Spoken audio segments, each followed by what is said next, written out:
everybody that, of course, are high tech and, deliver this electric shock to the whole group of people at once.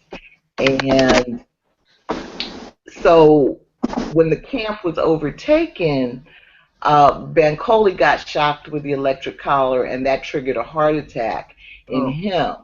And then Zara Butler, who was Lauren's best friend, died because the gas that they emitted when they first overtook the camp,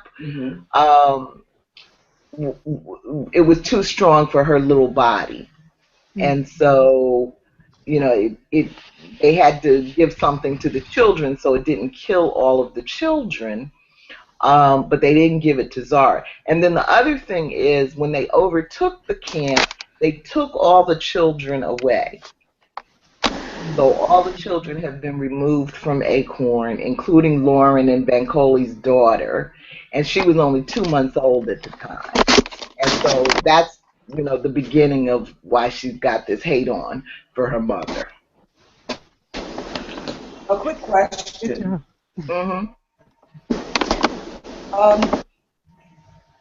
Who is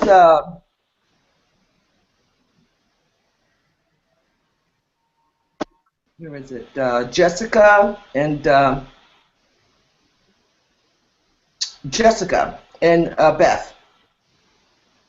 Well, of course, they picked up a lot of people on the way. Okay. As they were getting to Acorn. Okay. But that's not really critical. Okay, great. All right. Hi, Randie. Okay. Randie. Hey. Hater on the line. Venita, you're here. Hi, Randie. How are you? I'm well. Nice to meet you. Yeah, we got a lot of new faces this week. Yeah. Last time Venita was here telling us she wasn't going to be here anymore. I couldn't stay away. I just couldn't stay away. I tried. Well, I'm glad you're back. I really am. Venita, adjust your camera a little bit more so we see more of your face. Your mouth is covered. Yeah, that's good. Okay. All right. Okay. Well, we're all here, Georgette. All right. Ready when you are. Let's get started. Welcome, everyone, to Session 5 of the Global Black Feminist Reading Circle. This is meeting 3, and we are still reading Parable of the Talents by Octavia E. Butler. Our session dates are Tuesdays, October 20th through December 1st, which week after next will be our last session, from 6:30 to 8 p.m. You can tune in via Google Hangouts or YouTube, and you can always watch a rebroadcast of our sessions later when Michelle posts them. Let's see. Okay. Let's go around and have everyone introduce themselves. Let's start with Joel. Hey, I'm Joel here in Charleston, South Carolina. I want to tell everyone greetings from Dr. L. Michelle. He really enjoyed the way you did the videos. He's getting ready to send you a letter by that, and he's going to put those segments up on our websites at Closing the Gap in Healthcare. Oh, great. He was wow. He said wow. Said she really. Hey! I'm missing my compliment. You gotta say it again. We didn't hear you. We didn't hear you. We lost your sound, Joel.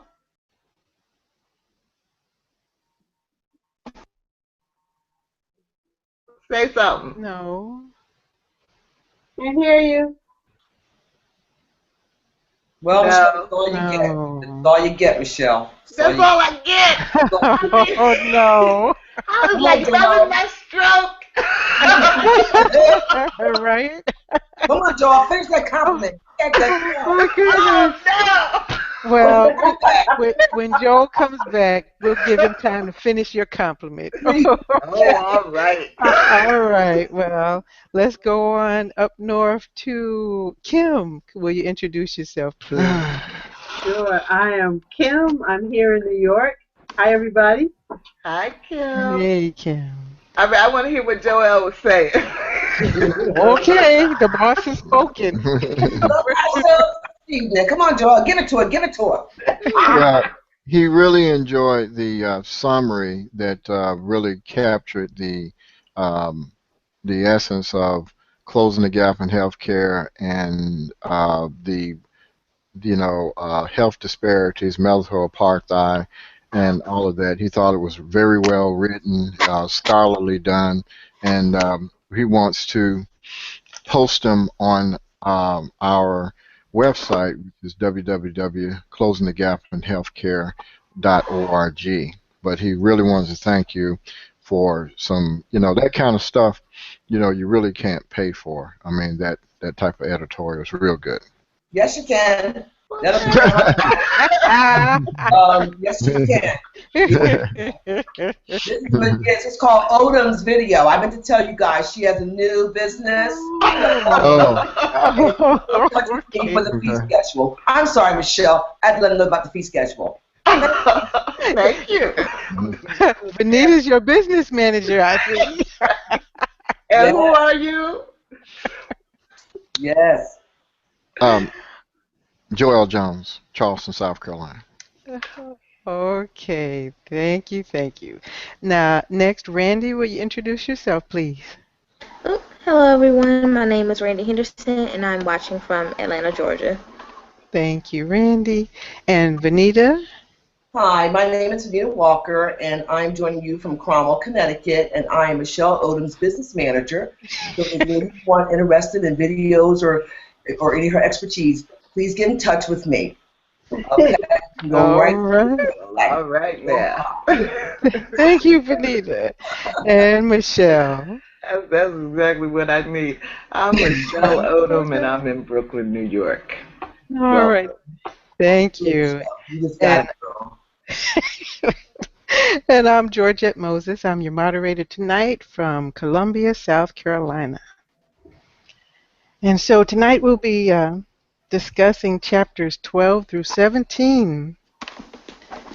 And if you go over to page 2 of our notes, we have a very lengthy... Oh, that's right, that's right. Venita? Yes. Are you willing to time keep? Thank you so much. Thank you. Okay. So our summary is very lengthy. Do I have a volunteer to read this? I can't see. I'll give it a shot. Okay, thank you, Kim. The summary. Hell comes to Acorn. Jarret's Crusaders unleash their pseudo-religious sadist perversions on every member of Earthseed. Shackled by electronic slave collars, half-starved, physically and sexually abused, Lauren and her people watch their oasis turn into a prison reeducation camp. Their children have been taken away. Fingerprints, footprints, and gene printed. What's that? Genetic. Gene printed. It And should be. gene printed, given new names and placed in good Christian homes, group homes, or a Christian American re-education camp. Baby Larkin has been renamed Asha Vere Yes. Alexander by the middle-class black family who adopted her. They did it not out of love, but pity and piousness. It soon turned into emotional, physical, and sexual abuse. Oh. Lauren is raped twice at the camp. She changes survival tactics, but still manages to write about her experiences for the year and a half she's in prison. She must. There is one major attempt to escape Camp Christian that doesn't succeed. Day Turner's people are killed, but Lauren's group survives. She had seen through the faulty plan, but Day would not listen to her. In 2034, America goes towards Alaska and Canada, seeing the sons of poor families drafted and killed for nothing. By 2035, there is a betrayal in the camp and a better plan for escape. Thanks to a storm and their captors' stupidity, Lauren and the rest of the prisoners escape, killing every one of their quote-unquote teachers that they could find. The group decides to split up for safety and to search for their missing children. Lauren is determined to find her daughter and make Earthseed real to as many people as she can reach. Along the way, she finds her brother Marcus enjoying the fruits of a Christian America. Okay. Thank you, Kim. Sure. Lord have mercy.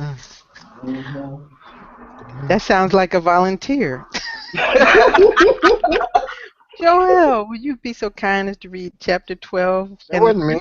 That wasn't me. That was Venita. That was Venita. Key points of discussion. Beware, ignorance protects itself. Earthseed, the book of the living. Slavery into the belly of the beast. These are particularly dark events, and Butler writes about what the people of Acorn suffered in disturbing details. These men running the camp call themselves teachers while raping, torturing, and murdering their captors. Emery Mora decides she will go out like a boss, seducing one of the Crusaders, then cutting his and other Crusaders' throats in the night before taking her own life.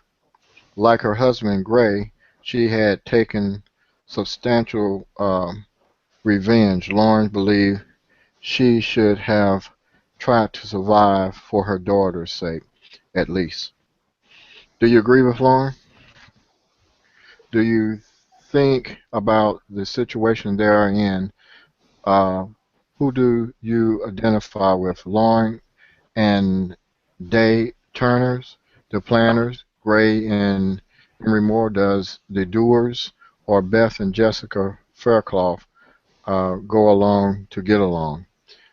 What was your reaction to the dark turn of the story?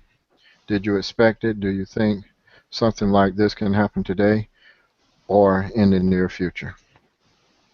Hell yeah, I believe it can happen. I mean, that's why you got all these survivalists for. You look at um, when you look at militarization, the scare tactics in which um, candidates that we have running in our parties today, using, um, to persuade people about terrorism and external forces that happen in America versus the internal forces that we have. Um, Getting us to give up our freedoms for knee-jerk reaction to world events just for so-called security.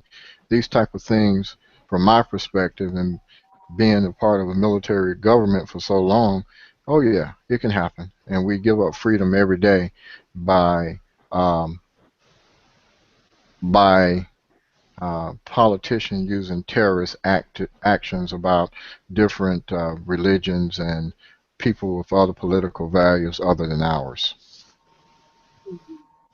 Okay. Thank you. Anyone else? Is this new organization made up of Christians, did they say? The organization, yeah, it's a Christian organization. And these are the ones that are doing the raping and the abusing and the murdering?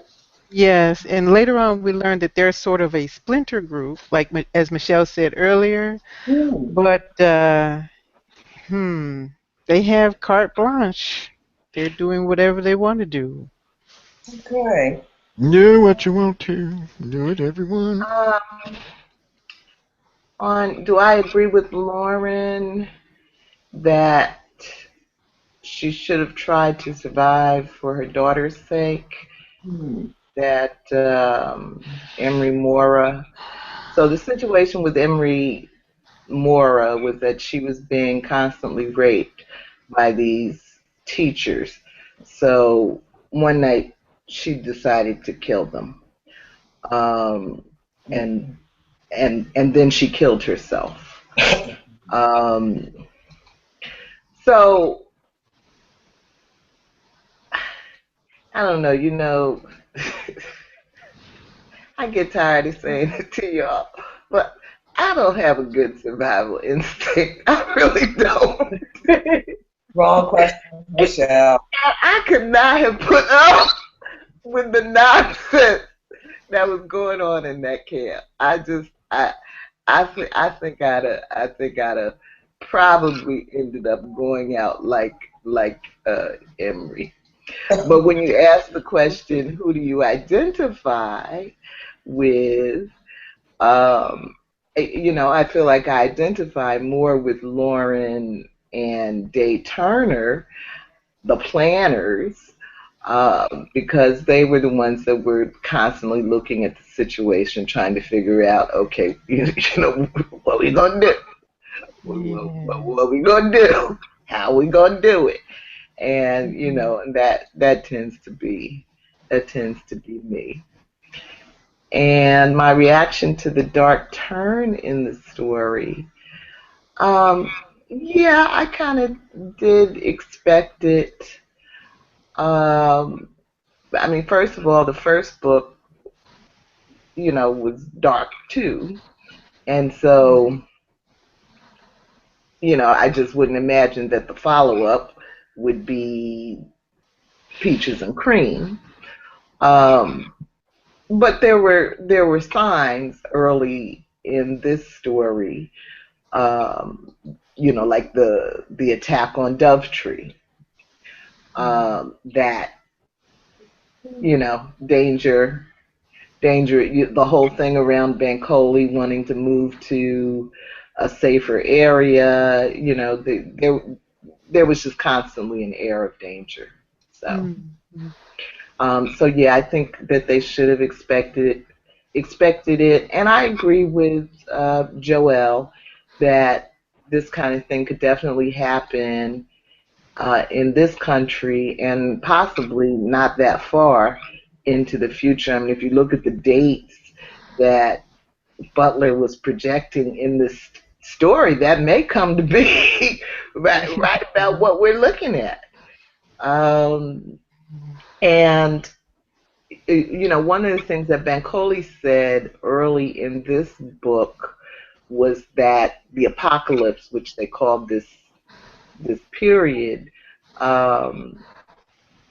was, there had been signs for decades that things are not going well. And, once they finally kind of started to come out of it, people started looking back and kind of acting like there was no way that you could see it coming. But you could see it coming, and you didn't have to be a soothsayer or a prophet. You just had to open your eyes and look at what was happening in the world around you. And so, when you look at what's going on in our world, and as Joelle said in a previous conversation, we're reading a fiction book, but you have people in the world that are living like this right now, in a constant state of war. We have a lot of them knocking on our borders right now. So, yeah. True. All right. Thank you, Michelle. Anyone else?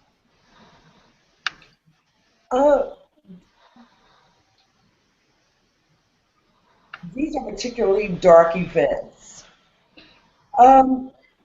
Maybe on a smaller scale, we already have these things going on in the large religious organizations that clothe themselves as religious people that are actually raping, abusing, and torturing people. They're called the KKK. Among Well, other things. Remember when we read Medical Apartheid, she identified, Oh yeah, oh yeah. over 1,000 hate Hmm. groups in the U.S. yes. Yeah. Mhm. But I was also thinking more along the religious line, which tend to sometimes manipulate and influence people greatly, um, and lure them in, and really don't do the Christian thing. Has anybody watched the news for the past 10, 15, 20 years Right. Oh of these yes. big religious organizations where you have stadiums filled with people clapping and wooting and the whole 10 yards? Woohoo! And you have the head of the organization that's doing all kinds of crazy things to the people. So this has really been going on a smaller scale, forever and a day. Right. And now, Mm. of course, y'all know we're going to have hell to pay once Obama is out of office. Oh That's yeah. what it's for. They're gonna wish that man for everybody that they're gonna wish he was there. If nothing else, he has staved off folks. You know what I'm Yeah. saying? I hope y'all have enjoyed this period, this 8-year The fact period. that Oh boy. Your debt is due. woo, Well, I worry about it from the standpoint of the people that's beating the war drum. Every time something go in the world, people want to say, "Hey, let's do the most radical thing there is. Let's put, boots on the ground." We got our senator down here. That's the only thing he know about is, you know, hey, what you gonna do? I mean, Yeah. it's a different kind of war. This is not an army that can go in and get these people. This is a war of intelligence gathering, a war of spies and human resources and going and getting them. It's not for an army to go and get these people. It's about a cultural shift and a shift in how we view the world and how the world view us. And and look how at you the do the work. reactions to the Syrians, trying to get into this country, by the Yes. Christians. But Yeah. I mean, this is the history of this country. Going back to the internment camps of World War II, and different other people. I mean, we've always done that, in Right, this country. So this is nothing new with our behavior when it right, comes to people. Anytime we have an economic slowdown, who we blame? We blame the Hispanics. When this country was built on free and cheap labor, and they were just being let across the border so they can come and do free and cheap labor. But yet Mhm. when we have an economic drawdown, now we want to blame people for what corporations did, taking our businesses out of the country to China, Taiwan, Vietnam. I got two suits in there from Vietnam. I'm like, Jesus, I thought they killed 58,000 Americans, and Cuba didn't fire one shot. you know, and so that has been the history of this country when we have things like this here to scapegoat. hmm Sad but true. Wow. Right. So let's move on to chapter 13.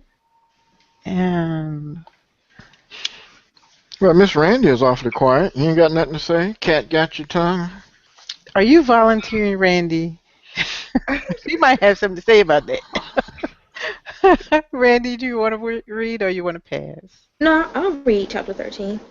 Okay, Um, thanks. No snide remarks. Wow. Jeez. Joel, will you leave her alone Right. before she cuts you? Right. yeah, going on the college tour today with sophomores, high school sophomores. I am done. Ooh, okay. Is that a shout across the bow, sophomoric? Come on, really, You don't really, have time for any more really, sophomores. really, really, Randy? But Ooh, yeah, okay. when vision fails, direction is lost. Earthseed, the books of the living. B. Larkin Asha talks about the popular Dreams Mask program character she is named after, Asha Vere, a tall, beautiful Amazon-like black Christian American woman who rescues people from heathen cults, anti-Christian plots, and squatter camp pimps. Strong female characters were out of fashion thanks to President Jarret and the rest of Christian America blaming the country's woes on women intruding on men's business. 4. Do you see any irony in Larkin being named after such a strong, beautiful female character? 5. Dream masks or head cages were virtually reality devices that made computer-simulated guided dreams. They were rated old-fashioned lie detectors, slave collars, and audio-visual subliminal suggestion. Christian America felt they were for the morally weak. Why do you think they were so popular in the new Christian America? 6. Do you know of any current technology we use today that has a more sinister past? And 7. Lauren is raped in this chapter twice. Do you remember what she said to the women on the first day of their enslavement? Did you expect this? Can she follow her own advice? Number 6 is interesting. I want to answer that, but I can't think of anything right now. 7. Number 7. I did expect that she would eventually be raped when I first read the book, because that's unfortunately what was happening in the camp. I do remember what she said in the beginning, basically telling them to do whatever they had to do to survive. I believe she had every intention on doing the same thing, but I think that she was a little surprised that she was raped. But I think that that's normal. I don't know. Like I think that that's a normal reaction. I guess to just being raped in general. I don't even know if that sounds right. I think she was surprised. I wasn't surprised.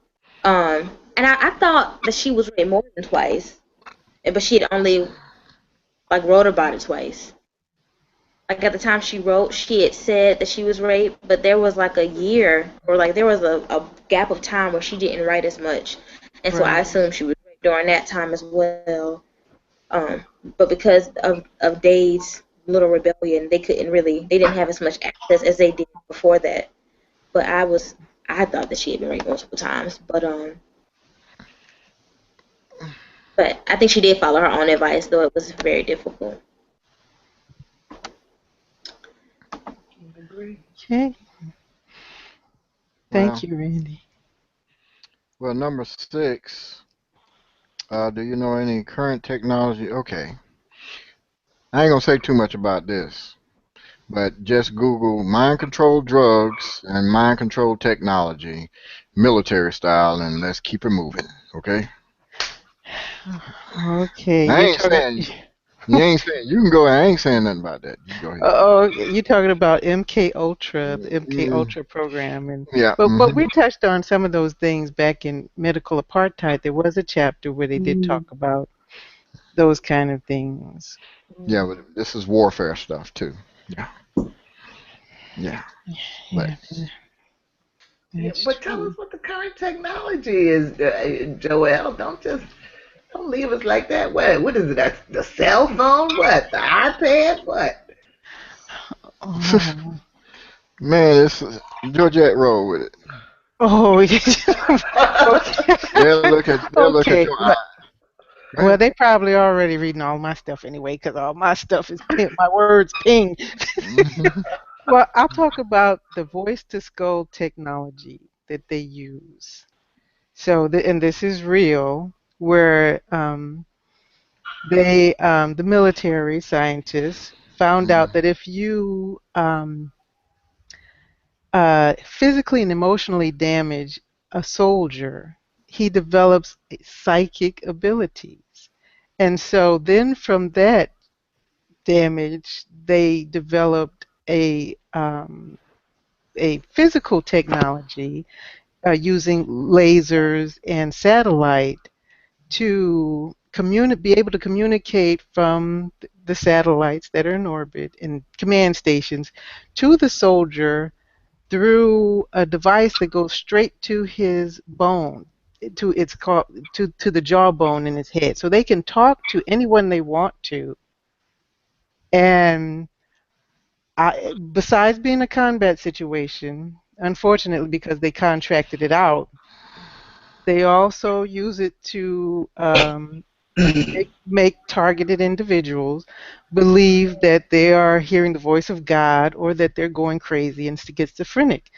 They can also make the voices or noises come out of your electronic devices all over your house, your home, or wherever you're walking, and that there are electronic devices. And then we get dinged So, with PTSD, and then they can control people to do some shoot 'em up bang bang stuff, and then all of a sudden you think somebody that went crazy. Okay.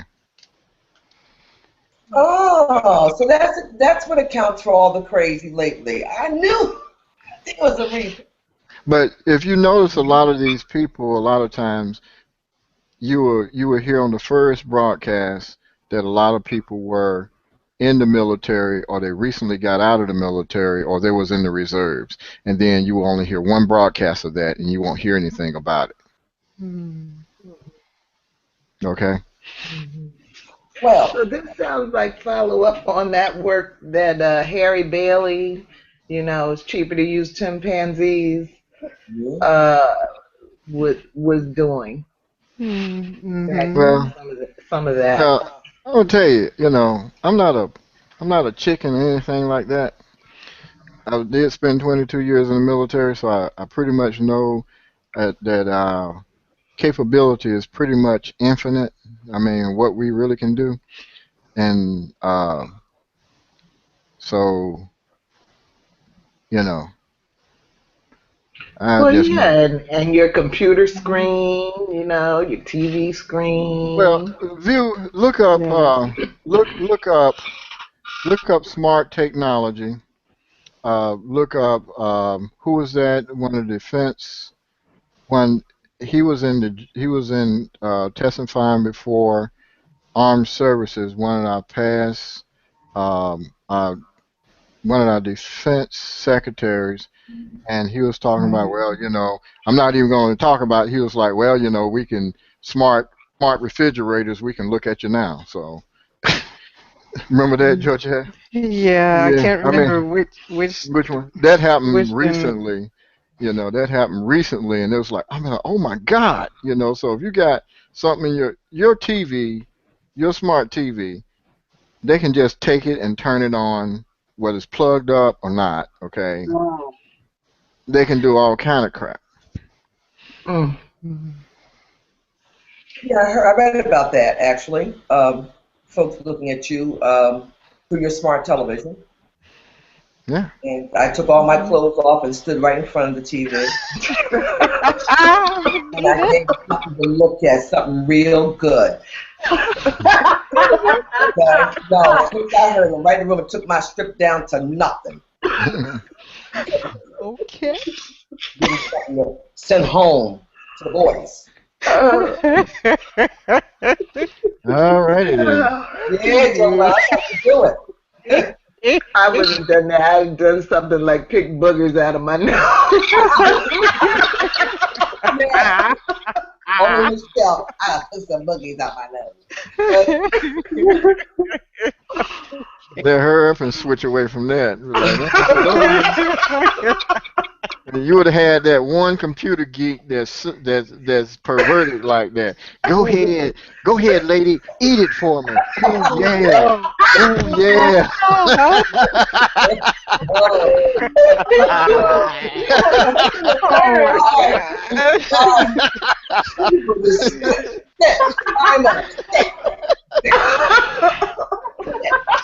Oh my God. Yes.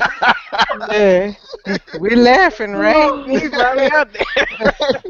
No, but He's out there. How did she know? She's the kind of woman I want A black female with a booger fetish too.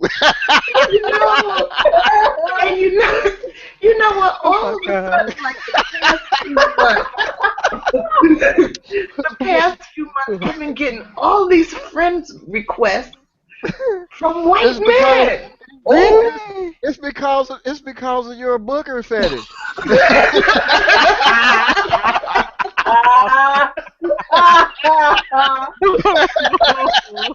Oh my God. Oh my god! That's what I call No, when we stoop to the lowest levels that we can stoop. no, just But go yeah, deeper. but I mean, really, what are you gonna do? Really, what are we gonna do about this? I don't know. That your question, Georgette, number 5. Why do we think the dream masks were so popular in Christian America? Well,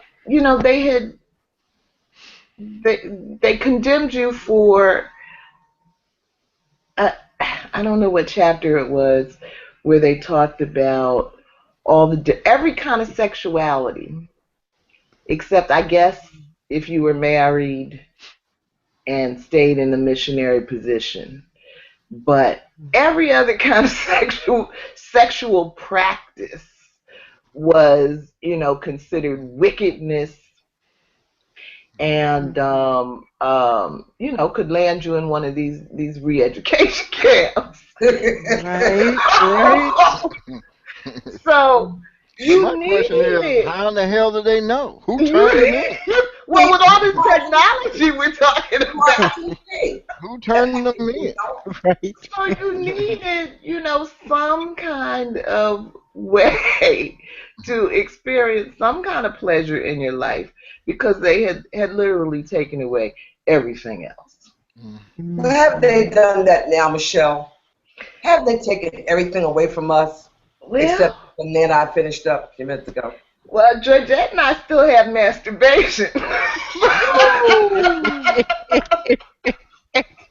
And I All righty But in believe then. Christian America, Georgette, that's got to All How do right. you know this? It was go. a previous discussion we had. Oh, okay. I think you missed it, Kim. I don't want So the videos coming let's out now. have let's have a let's have a Maybe y'all are recap. better friends than I realized. Kim. Let's have a recap. No, Kim. Georgette said she believed, and she said of a conviction. You have to see that video. I did. I did. Yes. That's my girl. According to Christian America, we will be burning, burning, burning. Yeah. So, question number 4, do you see any irony about Larkin? The only thing I would say, Georgette, and I wonder what you were thinking, because I know you had an answer to the questions that you asked, is she doesn't describe herself or seem to think that she was a particularly attractive child, or at least that's how she was made to feel in comparison to the Alexander's natural daughter. Larkin was kind of big and dark like her mother. So, I guess that's the irony that I see. Mm. What Yeah, did you see? yeah, I saw that, and that this character goes around rescuing people, and her mother, her biological mother, is strong, and to some people she was beautiful, but she she was rescuing people, so to speak. She thought, and so her daughter is named after a character who is somewhat like her, although, but she hates her, and Right, she can't see, even though she's reading her mother's writings, she can't see that part of her, seem to appreciate that part of her mother. right. Uh, above her feelings of abandonment, and I think that is the crux of it, why she can't resolve it in a more healthy way, the relationship or lack of between her and her mother. Yeah. So I think when you look at a lot of the children from civil rights leaders, you find a thread that's a similar thread that sometimes you have to forego raising your children to fight for freedom or fight for equal rights. So I think that there are a lot of children who feel abandoned by, and not that I know the history of Malcolm X's family, but they've had so many tragedies, after his assassination, and it just seemed like it was a family just falling apart and falling into some level of in need of emotional help. Yeah. And here he was just given so much to his community. So I just always wanted to know what choices we make when we step out of our home to help save the race, or to help save And something bigger than ourselves. and I don't great even think question. it's about race, and you don't have to have the prominence of Malcolm X or Martin King for this to show up as a problem Definitely. in the family. Um, but any professional that has a demanding job, um, that doesn't allow them to be full time, on the parenting scene, is subject to run into this issue with their children. Um, and so, you know, uh, Joel and I have had several conversations with Randie about the fact that Lauren was very mission oriented. Randie thinks she was mission oriented to the point of being crazy. I don't think so. I mean, I think that the Christian Americans were mission oriented to the point of being crazy. But to me, Lauren was mission oriented in the way, that you need to be when you are trying to accomplish a big goal. And so that happens in all kinds of careers. Just as a single parent, who had to work, um, was not mother of the year ever, you know. So it doesn't even take that much, know, to be neglectful to some degree towards your family. So And and I agree. Piggyback on what you said. I remember this last year when I had to take over the reins with the jazz festival down here. That was like a year of hiatus from everything. You understand what I'm saying?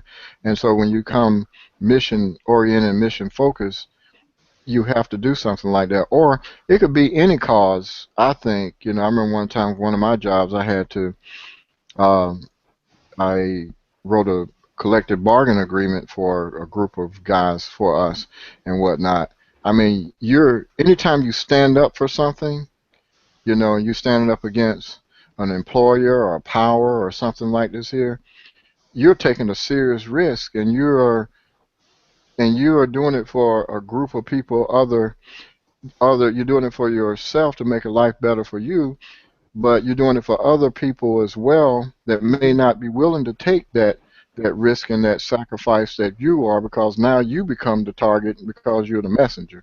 And anytime someone do something like that, you might have someone in your family be like, maybe a spouse or someone's like, why are you doing that? Why you gotta do it? You know what I mean? And you run that risk. hmm Well, That's I true. believe that sometimes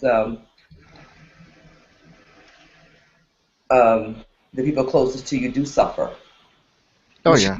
which would be the people that are most important to me. I mean, your husband worked 80 hours a week. Sometimes. You know. I'm not talking to me I'm not talking about, I'm not judging. I'm just saying that in general. Right. And I was a single mother, and I did take care of myself. I did work 40 plus a week, and I paid all my bills, and I raised a son single-handedly. I had my nana take care of him during the day. So I've been through the single mother scene.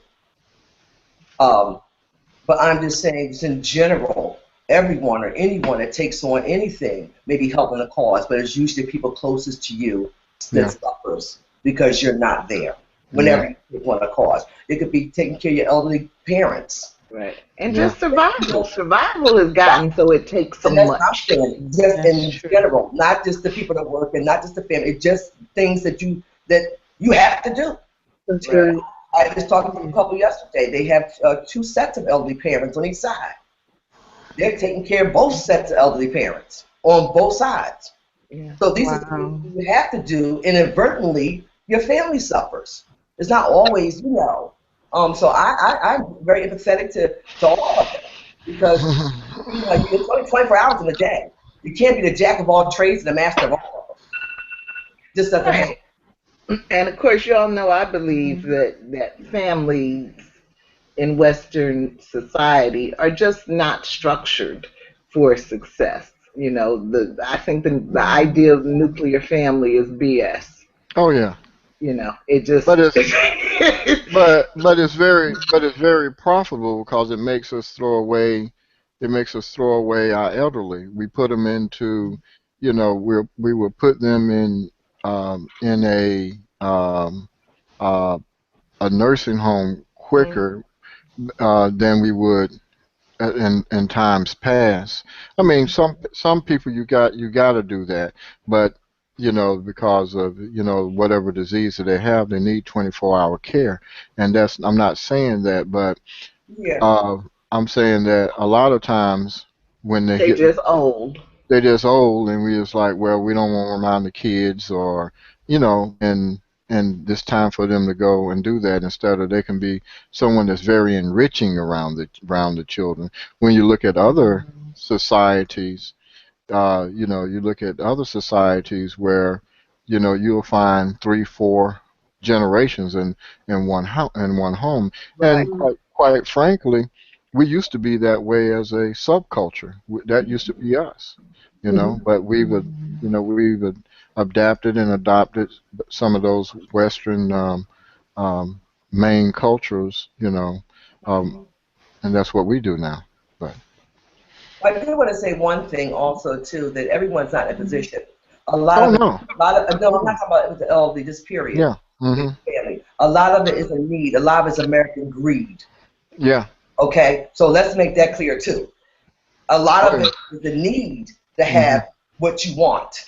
That's taking you away from your children. Yeah. So everybody, everyone can't say that just because I work 40 hours or 50. No. A lot of it was American greed. I saw it. And the thing with Larkin / Asha Vere. Yes. Larkin, of course, is the name that her mother gave her. Mm-hmm. Is that's how she feels, Venita, that Lauren made a choice, that she chose Earthseed over a safe home with Bancoli and a nice, comfortable, secure neighborhood. She did. And she did.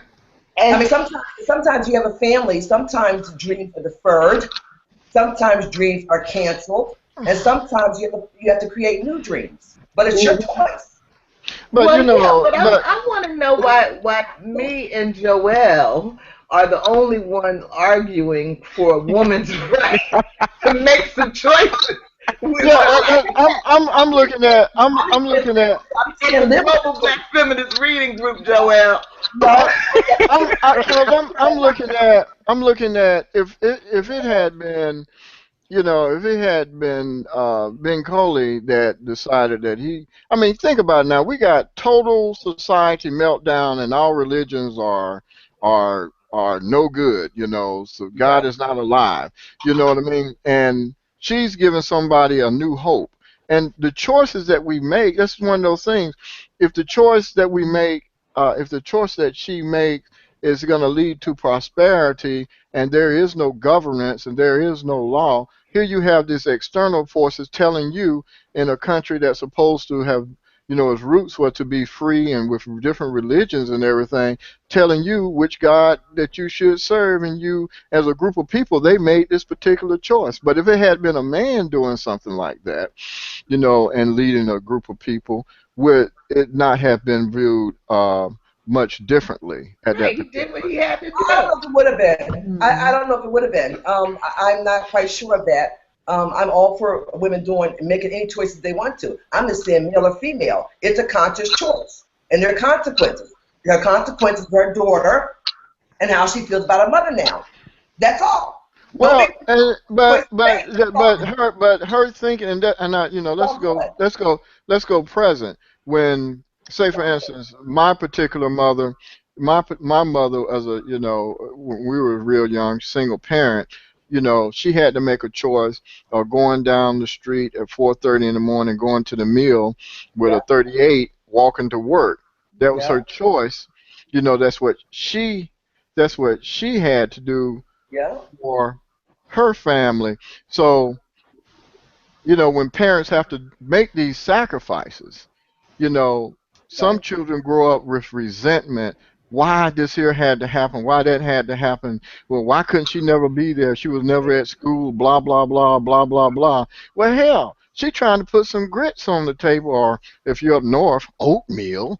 But, that's what she, that's what she, that's what she had to do. And you'll see a lot of kids, you'll see a lot of kids, oh, I hate you. You were never there. Well, you little shit. I'm trying to get some food. you know. But and so when I'm looking at Lauren, she doing what she thinks is best for her family, and it's a conviction. So if her daughter wants to grow up, and if she wants to blame the apocalypse and her little snobby way of living on Earth on her mother, well, so be it. That's what she does. She Right. just one of them little snotty nosed kids that didn't understand the civil rights movement. Okay. You can't control, what your kids are going to do anyway.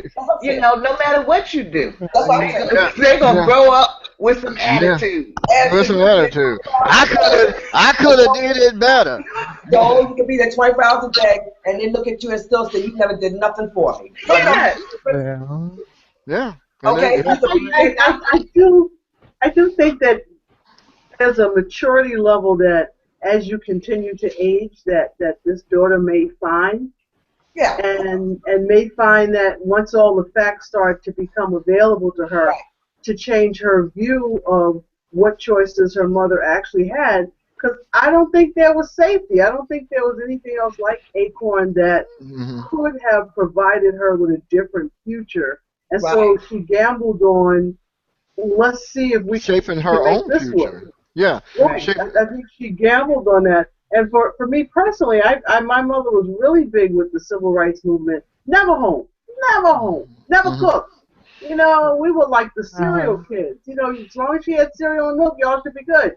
That's right. And as I got older, so we didn't even have the grits. There was nobody there to cook the grits. But as I got older, I really, really could appreciate that warrior spirit that she had. But at the same time, there was no soft fuzzy with her. I felt like I had two dads. But at the same time, somebody had to go out there and kick some doors open. And I appreciate that now. But as a kid, I appreciate it. Right. So as I mature, I'm just like, yeah, you gotta make some tough decisions. Yeah. But the problem that you have is with you mature, but some people stay stuck like Chuck on that stuff. You know what I mean? Yeah. Some people are just sensitive. They're not wrong. No one's wrong. Everyone is individual. Some people are able to get over things. Some people are able to accept things, and there are other people that are more sensitive to those things. And there's nothing wrong with that. Everyone just don't get over things. Yeah. And it's okay. That doesn't make them less than, as far as I'm concerned. People are just Well, different. excuse me, Venita. Let's move on because I'm ready to go. Okay. it's getting late. Okay. So we're on chapter Wasn't 14. Benita the timekeeper? She's I slipping. thought she's doing like you doing like Dean now, Venita. No, I have a pen right there. I'm all set. All Ready to right. go All anytime. right. All What? set. Hey, is Randy listening to Usher or something? What in the world's going on there? I hear She paying everything attention. you're saying. She's tired. She's here. Okay. So before Randy drops off on us, let's move on to 14. And let's see who hasn't read yet. Venita, can I get you to read 14 for me, please? If I can see it, I don't think I can see it. I don't have my Oh, glasses okay. Oh, if you can't, that's okay. because I can't see it All actually. right. Well, then don't worry about it. All right, I'll read it for you then. I'll read it then. Okay, 14. To shape God, shape self. Earthseed, the books of the living. C. Taking baby steps toward destiny. Even in Christian America, what happened to Lauren and Earthseed at Acorn was illegal. Vagrancy laws were expanded, allowing the almost legal separation of children from their parents. Question 8. Does this seem like a familiar tune in recent presidential debates? 9. After the Alcan War, all but the true believers began to turn from President Jarret's doctrines.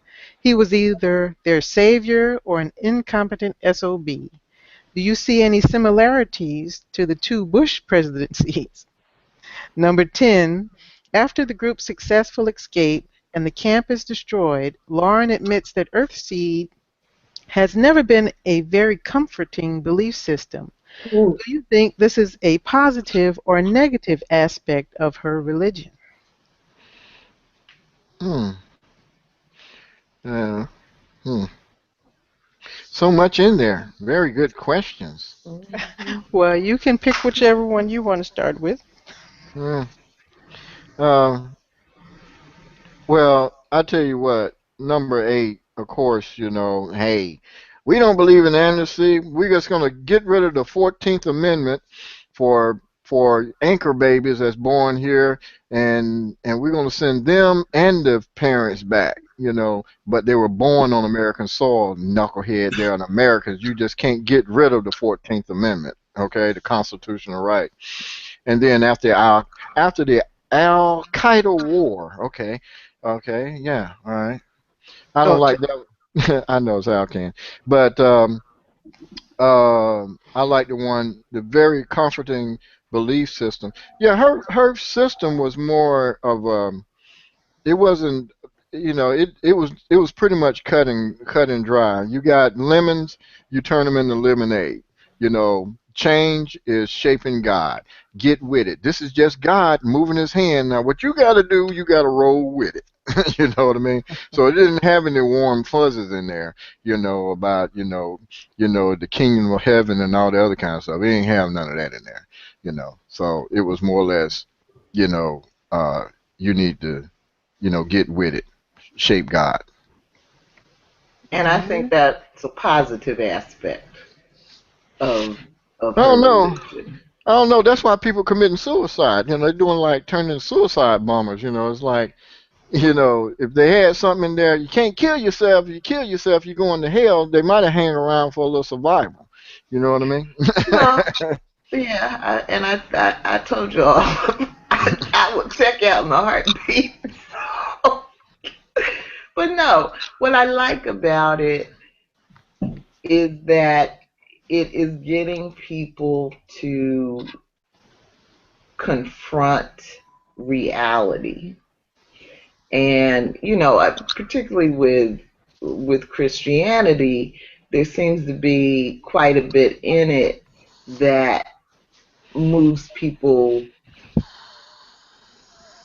away from reality, or at least away from what we know. So it has you depend on beliefs like, God is going to take care of this. You're going to get yours because God is going to take care of this. That's a belief. That's not what we know. But what we know is what we can see in front of us. And so Earthseed get you to look at what's in front of you and figure out what you can do about it with your own resources right now, and if God wants to come down and throw some But help your way, that's all good. But meanwhile, we're figuring out what we can do. but isn't that a faith in a certain sense though? Yeah, it is. Yeah, I mean the faith is that I can shape God. Right. So in my opinion, that's a faith system. If I can just think through this here, we can shape God. But this is God changing. This is His hand. Right. So, Right. Hmm. Okay. Thank you. Anybody else? I guess I just wanted to comment on what Joel was saying. Depending on what country you're coming from, America can throw her doors open so that, like the street that I live on now, most of the people don't speak English. They're Eastern European or something, and you just don't hear a lot of English spoken on this block. And so there's just a part of me that's amazed at all the talk about Mexicans and whatnot when you have this whole other welcome mat out for different countries. So the well, duplicity Yeah. of this oh, country. that and that Yes. is that is a very good point. That's why I tell people, I say, look at. There's a reason why people that are not citizens in this country can get certain Medicaid, Medicare, Social Security, and help. And it wasn't for dark and brown skinned people. After World War II, these people came over on the boat from Eastern countries in Europe. So reason why they're not having a mass exodus of sending immigrants back and they just not sending 11 million, that's why Donald Trump will never be president of the United States, is because they're saying there's 11 million people, but there's some people up in Wisconsin from Eastern Bloc countries. There's some people up there in Minnesota, upper parts of New York, and that are from Germany and stuff. That don't. They're not one bit of them are damn American citizens, and they're up there by the millions. Okay, so they're never ever, So these people that are getting these benefits and these entitlements and stuff, they're Mm. not going to go anywhere. And those people that you right. So there is a racial component in there, and we all know that. You know, And that's not what it only is. is it are they getting benefits, that there's some with some pretty deep pockets. And if Yeah. you come over here with enough money, the sky is the limit. Your citizenship is granted. So Mm. so it's just this Yes. duplicity that. And then the other question that I liked was I also agree with Michelle. I think that religions that look at God as a good parent, and all they have to do is run home and daddy's going to take care of it.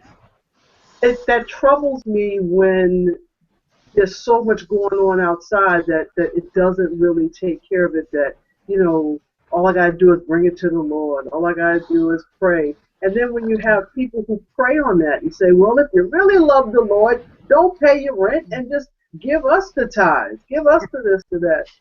Well, they're just shysters. They're shysters. Yeah.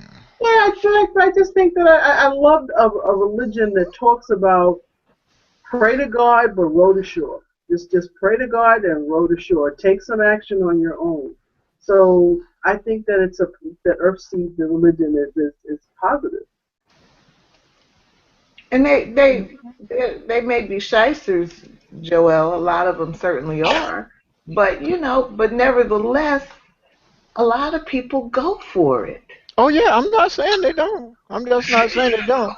But if I can find me 10 fools that'll give me 10%, hell, I'll do it too.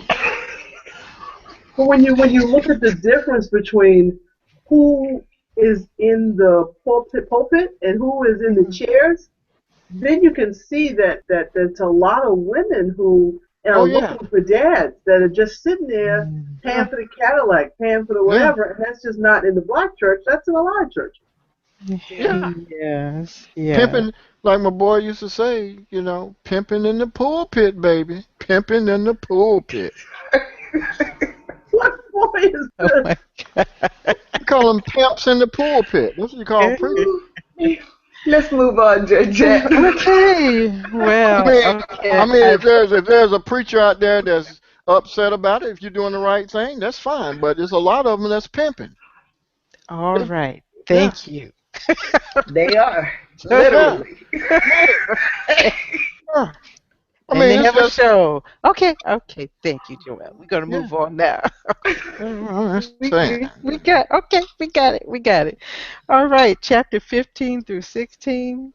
Uh, Michelle, can I get you to okay. read that one? Thank you. Yeah. Scattered, gathered, molded, probed.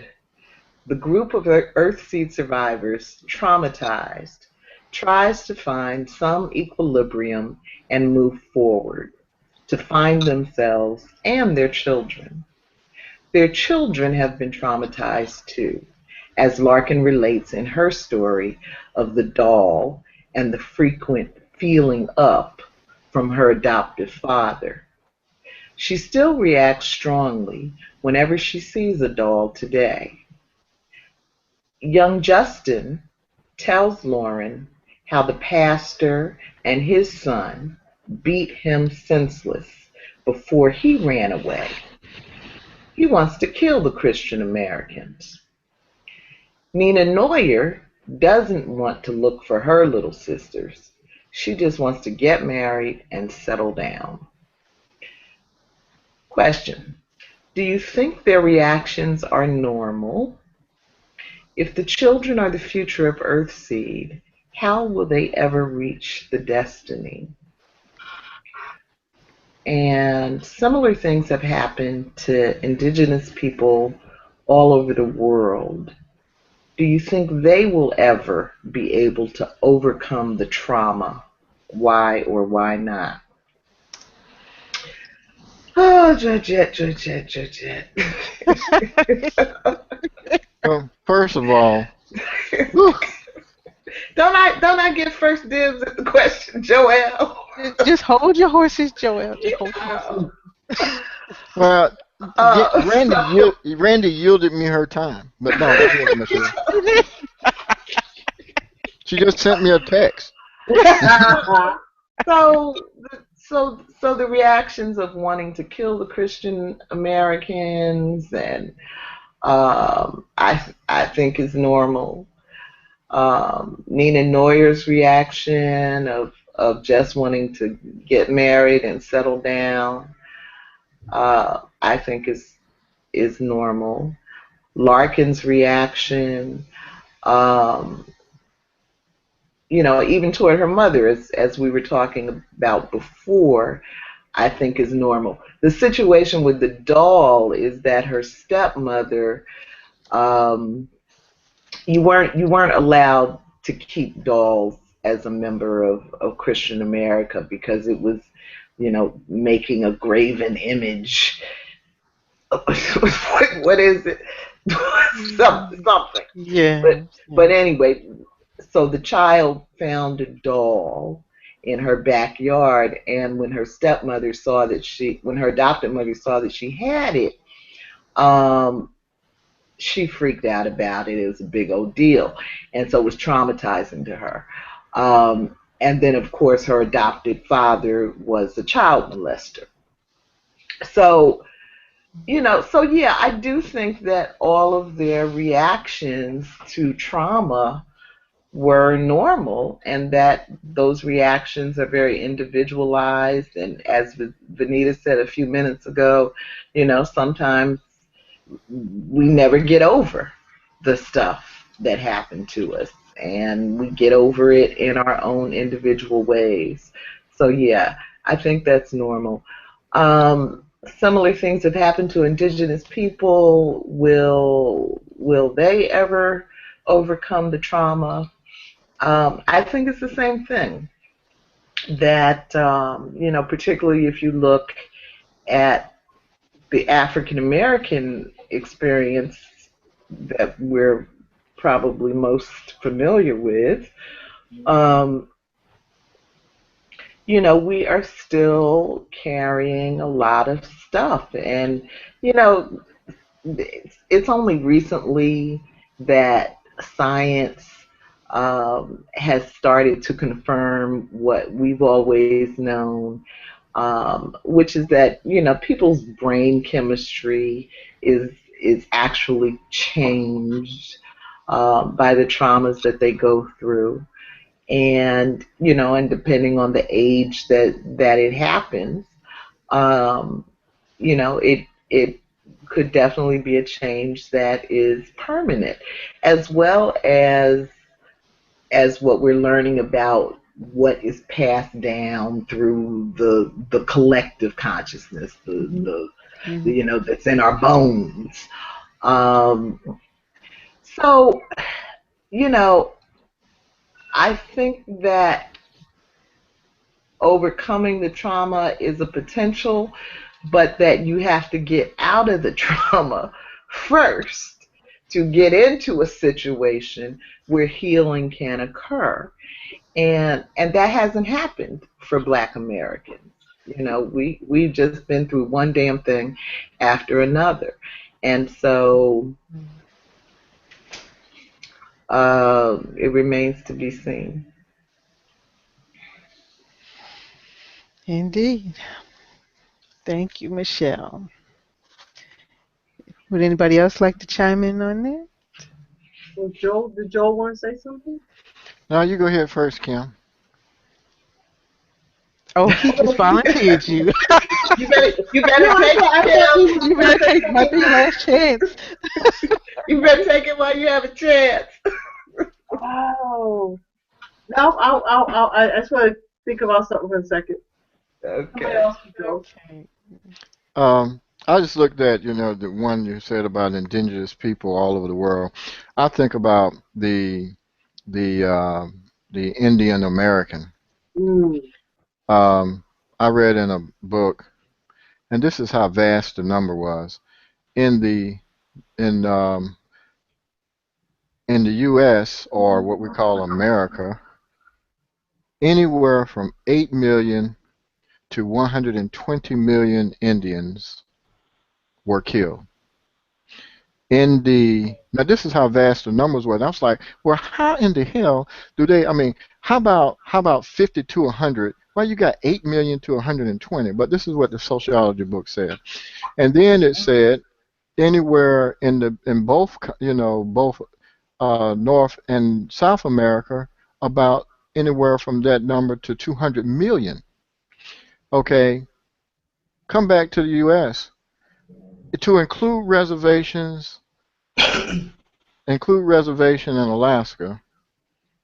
There are 1.8 million Indians.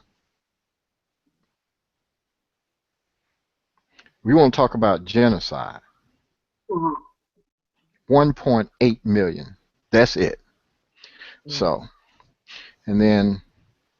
And of those, a lot of them are still fucked up. Exactly. Yes. Yeah. Yes. I mean, so what better way? What better way to take someone's land than for them not to be able to come back and reclaim it? You Yeah. know. So that's all I gotta say about that. Yeah. I kind of think that they were so damaged. I just don't know. They would have to have something like Earthseed that would force you to depend on yourself, to believe in yourself, the power that you would have to change your circumstances. But to get to that point, I don't know how they would get there. And I'm speaking of, Earthseed in the story, and then peoples around the world who've been mistreated to this point, generation after generation. Many of them, if their culture remains, they Hmm. could fall back on that and try to, create some hope of something happening in the future. Try to create some kind of bubble for them to heal, but the repeated assaults just keep coming. So I don't know really where the world is headed to. Because until you take care of those people that you injured, Mhm. the property and resources you think you have are never going to help you prosper. Somebody's always going to come and try to take it from you. You always be on guard.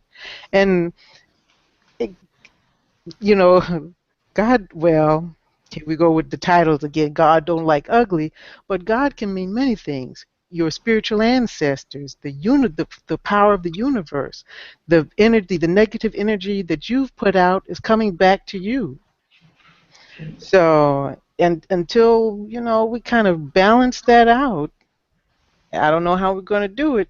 We might have to go do some wholesale violence ourselves, but But Preach. but I that don't lets know how me we're going to is get there. I was on a tour one time down in Charleston, and I was and and this tour guide showed me a picture of Andrew Jackson.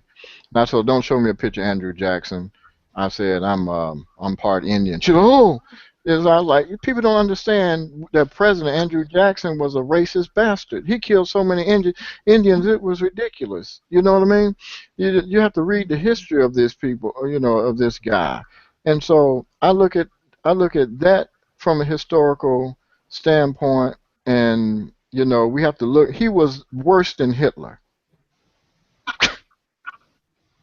Yeah, but some of them, some of the tribes seem to be, experiencing some progress. What black people really need reparations. I know we don't like to talk about it. We don't think it's possible, and yada yada yada, but we need it. Um, and I think that some of the Native American tribes have gotten reparations. They certainly have some plots of land, not their original homelands and all of that, but they have some land. And, like up in Connecticut, what are there? Two of them up there, tribes up there, Benita? Yeah, Foxwoods National Tucker Pequots and Mohegans. and the Mohegan Sun, where they have casinos. Yeah. Um, and you go to these places and they are lavish. Now I don't know how the whole tribe is doing, and They're They're doing, not doing well. they're doing all right. huh? They're doing all right. They're doing all right. Yeah, for real. And did they? How did they get started? Did they get some kind of reparations? Do you know? Well, I they had. don't really understand. I don't know, actually, to be honest with you, how they actually started. I know that they did declare their own nation, and I guess it's a formalities to do that.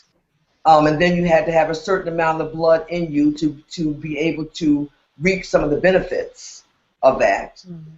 And pretty much, the casinos have made them very, very wealthy.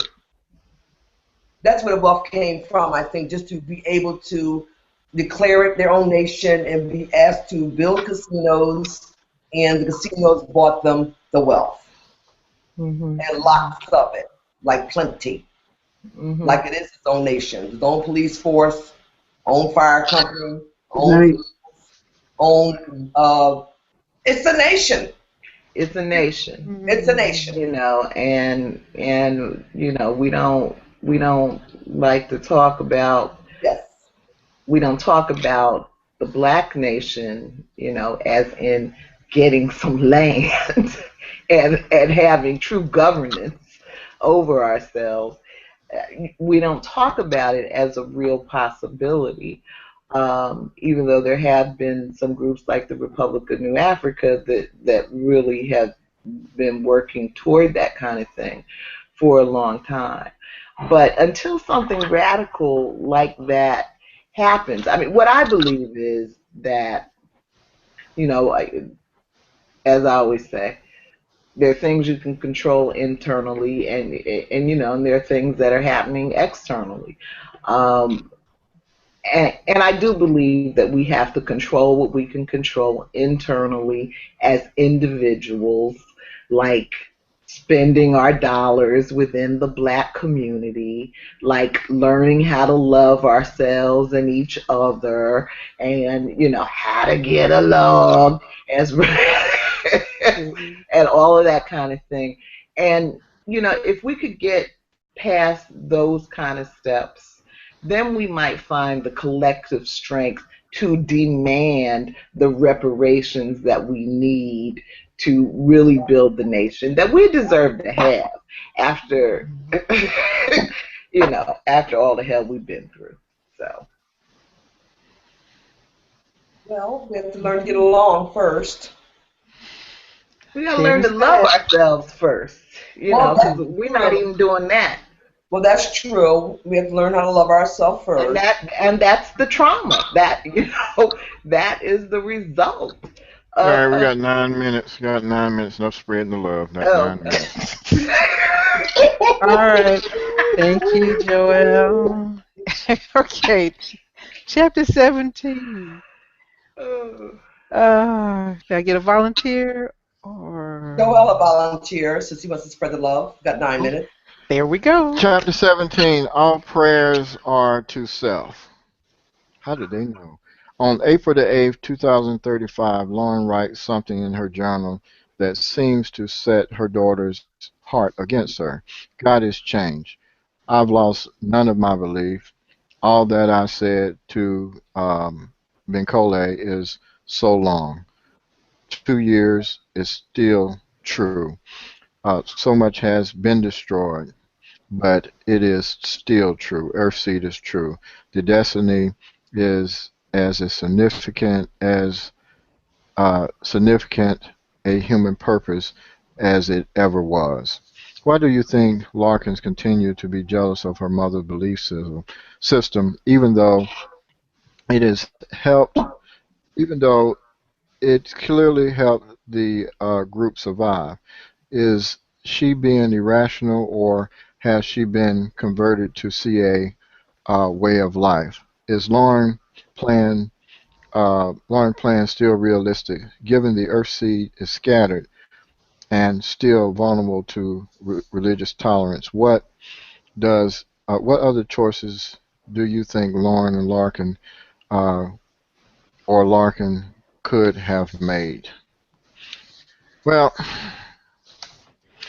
she was just a person. I think Lauren was just a person that was committed to her belief system.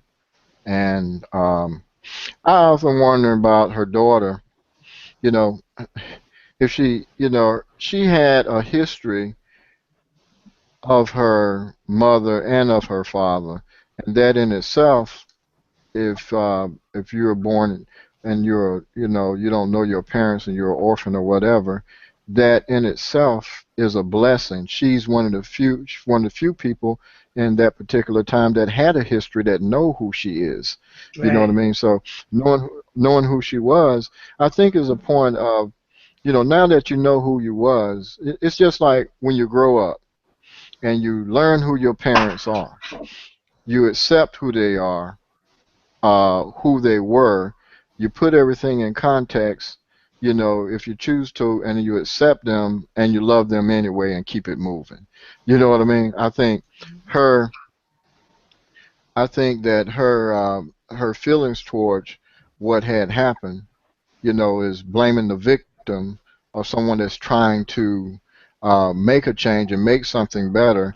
Is you're blaming the victim and scapegoating versus picking up the pieces and moving on yourself. Mm-hmm. Okay. I think she did she's just a whining kid as far as I'm concerned. Yeah. Me too. Okay. Okay. Thank you. Anybody else? I think, Joel, Ooh, I thought you were still asleep. My God, the dead has risen. I am here. I'm just quiet tonight. Trying to choose my battles. Okay. Okay. So, I think that Larkin just keeps waiting on. She keeps waiting to be chosen by her mother. She what? keeps waiting to be chosen by her mom. Like I think that, I mean, she's been molested by her adopted father. Her adopted mother hates her because she wants her child. Her dad is dead. I don't know. I don't want to say too much because I can't remember where this. It seems like her uncle is the only person that has really made an effort to have her in his life. We're not up to that part in the book yet. Oh, okay. Well, that will happen. That it seems like that will. Anyway. Okay. Spoiler alert. No. I don't think she's been converted because I don't think that she really believes the whole Christian America thing, especially when it came to the dream mask and how crazy her parents were. And I don't believe that that she's being irrational. I think she's been an adopted orphan child that never got to meet her parents or have them around or be loved. She never got to experience the type of love that Lauren's community feels for her.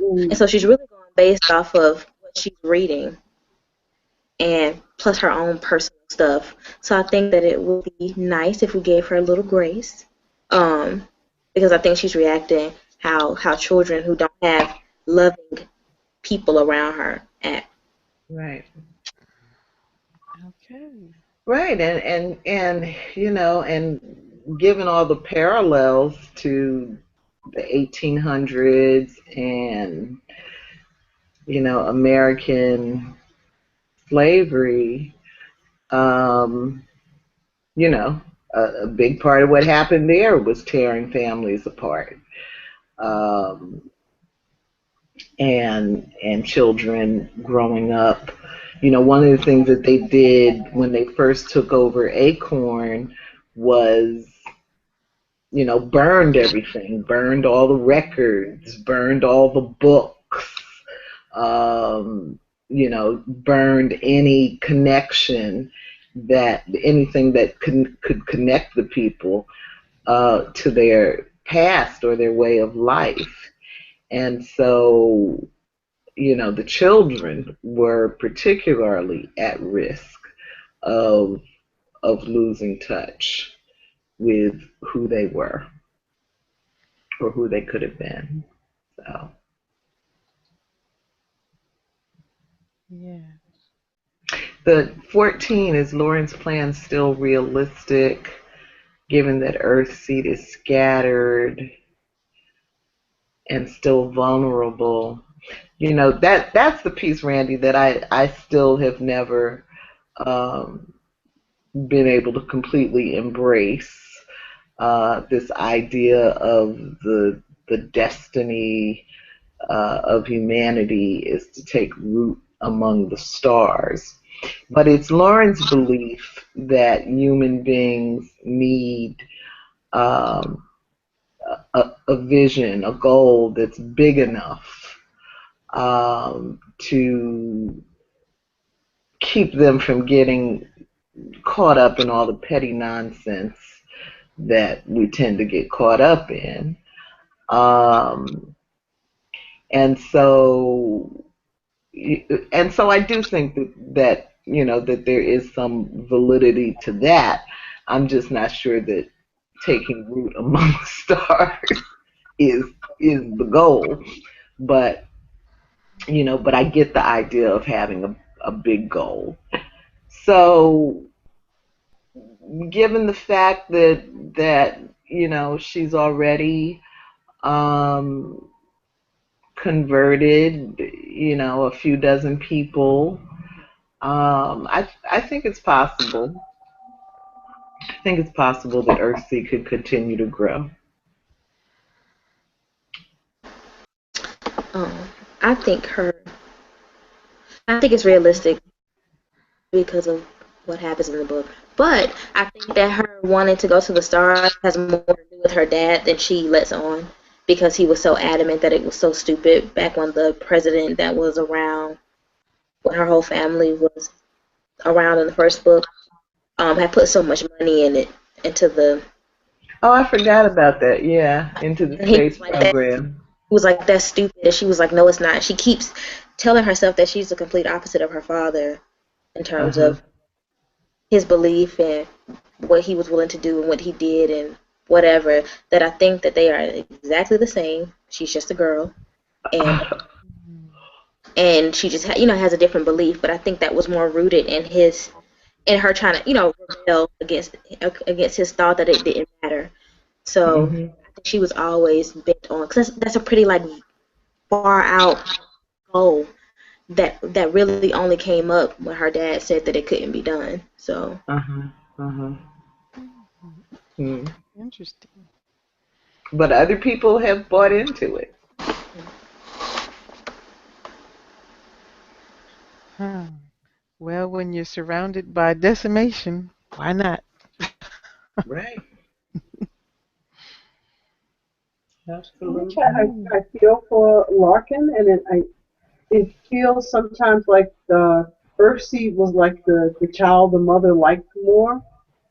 And it just feels to me that I think Larkin will evolve, and I feel that if she does evolve and start to embrace her mother and all that her mother's gone through, I think she would be even more powerful than her mother was. It's just something about all of these people having the same birthday, and each one is a little bit more powerful than the next. Right. I just think that it could be something awesome if, when she gets to the point where she starts to love her mother, and then once she loves her mother, I think she can love herself. Yeah. Wow. Yeah. Wow. That's a Dr. powerful King. insight. Yeah, Okay. yeah, I forgot about the Okay. birthday piece. Yeah. Well, Yeah. that's a mic dropper right there. Let's get ready to roll. It To say the is. truth. Okay. Well, thank you all for uh, all Good your job, Georgette. commentary. Yeah. No, it was you guys. You always Well, have great that's being a insights team. and things to say. That's a great team player. I know I'm great. I just want to hear you say it. That's all. Oh my goodness. Oh Well, boy. you are great. No, these are very, very Well, provocative I ain't like questions. I'm not like Michelle. Tell me more about my eyes. Oh my God. Hold up. Tell me more Yeah, about my that's you. eyes. Oh, Oh hey, my you goodness. dig in your nose, you're gonna get more white men that want to be your Facebook friend. Oh, I'd almost forgotten about that. Thanks for reminding me. Okay. We're not trying to have that image as we go. Oh, Hysterical. That's well, funny. thank you. Is Thank that you, part of one of your Georgette. masturbation routines? Digging in your nose? Oh Lord. Joel, we're gonna I'm mute you. sorry, We're gonna mute Georgette. you. Deeper, deeper, deeper. I'm sorry. Okay. I'll never live it down. But listen, the 2 weeks from now is our last gathering for this session. I'm going to moderate, and I had planned to, um, have some choices for us to choose another book if we're going to do another book. I haven't done anything with it yet, but I've said before I really want us to read a explicitly feminist book. So, for example, there was quite a bit about misogyny, going on in these chapters that we just read, but we didn't really get into it as a discussion because it really wasn't the focus of these chapters. So, I think we've kind of done the black thing and the humanistic thing, and it would be good to do something explicitly feminist. So what I'm thinking is that before 2 weeks, I could put together a list of potential books for us to vote on, and set up a vote before then. Um, but if you want to send me suggestions on feminist explicit books to put on the list, please do so. as soon as you can. If you go onto the Google Plus page and you sort on the reading suggestions section, you know, a lot of stuff will come up there. And if you go all the way to the bottom of that section, it'll take you back to those documents that I shared in the very beginning, you know, my lengthy reading list. So does that sound okay? Sure. Mm-hmm. Mm-hmm. Yeah. Okay. Yeah. So if you I can could get, see. I can if see you, now. I see if, now. My lizard side of my brain ain't gonna be faring too well in this one, but yeah. well, you hang in there, Joel. We need you. Yeah. So yeah, Mm-hmm. I guess if you could try to get me the suggestions within about a week, that would be good. And then I think what I want to do is plan maybe one more meeting where we can really just focus on our plan for bringing new people into the group. Okay. I, Good night, everybody. all right. Good Everybody, night. good Bye. night, Kim. Bye, Susie. Georgette. Bye, Hey, Randy. you Good night, Bye. everybody. Good night. Bye, Kim. Bye, See you have a Georgette. later. Bye, have a Venita. great Good week. night. All right. Good See night. you later.